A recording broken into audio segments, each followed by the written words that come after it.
नमस्कार, पुन्हा एकदा माझ्या यूट्यूब चॅनलमध्ये आपल्या सर्वांचं हार्दिक स्वागत आहे. तर बघा, दिनांक 29 सप्टेंबर 2020 रोजी शासनाने एक परिपत्रक निर्गमित केलेलं होतं आणि त्या परिपत्रकान्वये विद्यार्थ्यांना ज्या काही सोयीसुविधा मिळतात, ज्याच्यामध्ये शालेय पोषण आहार असेल, राजीव गांधी अपघात सानुग्रह असेल, अनुदान योजना, मोफत गणवेश योजना, मोफत पाठ्यपुस्तक योजना आणि इतर अनुषंगिक ज्या काही योजना आहेत, अशा योजना साठी जे पात्र विद्यार्थी आहेत, या पात्र विद्यार्थ्यांना लाभ देण्यात येतो आणि संबंधित लाभाचे दुबार प्रदान होऊ नये याकरिता सर्व विद्यार्थ्याचे आधार क्रमांक हे विभागाच्या सरळ प्रणालीमध्ये नोंदविण्यात यावे, अशा प्रकारचं पत्रक हे शासनानं निर्गमित केलेलं होतं. आणि ही आधार कार्ड नोंदणी ही सरळ प्रणालीमध्ये होत नव्हती आणि त्यामुळे काही शिक्षण संस्थांनी कोर्टामध्ये धाव घेतली होती आणि कोर्टाने त्या संदर्भामध्ये प्राथमिक शाळांमध्ये आधार प्रमाणीकरणाची सक्ती रद्द करण्यासंदर्भामध्ये एक निकाल दिलेला होता आणि त्या संदर्भामध्ये आज ही एक बातमी आलेली आहे.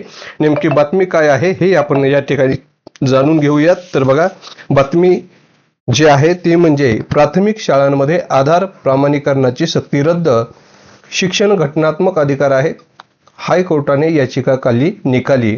तर बघा, छत्रपती संभाजीनगर या ठिकाणची ही बातमी आहे. प्राथमिक शिक्षण हा विद्यार्थ्यांचा घटनात्मक अधिकार असल्यामुळे प्राथमिक शाळेतील विद्यार्थ्यांना आधार प्रमाणीकरण सक्तीचे करता येणार नाही, असे निरीक्षण नोंदवत मुंबई उच्च न्यायालयाच्या औरंगाबाद खंडपीठाच्या न्यायमूर्ती विभा कंकणवाडी आणि न्यायमूर्ती हितेश वेणेगावकर यांनी याचिकाकर्त्या शिक्षण संस्थेला दिलासा देत याचिका निकाली काढलेली आहे.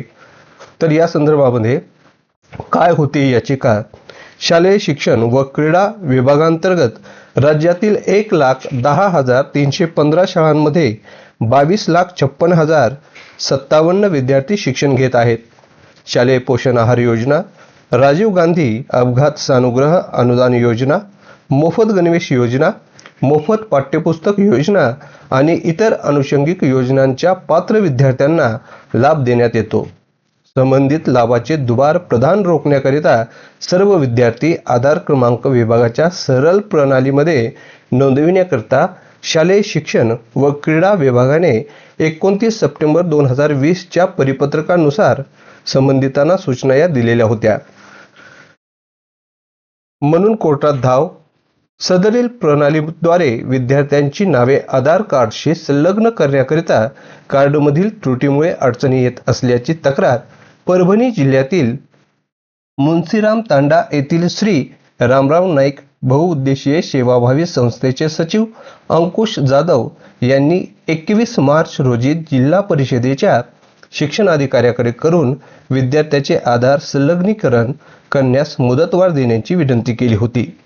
मात्र सदरील प्रकरणी कार्यवाही न झाल्यामुळे त्यांनी ॲडव्होकेट D.B. पवार पाथरेकर यांच्या मार्फत याचिका दाखल केली होती. न्यायालयाने प्राथमिक शाळांमध्ये आधार प्रमाणीकरणाची सक्ती रद्द अशा प्रकारचा निर्णय हा या ठिकाणी दिलेला आहे व यांची याचिका निकाली काढलेली आहे.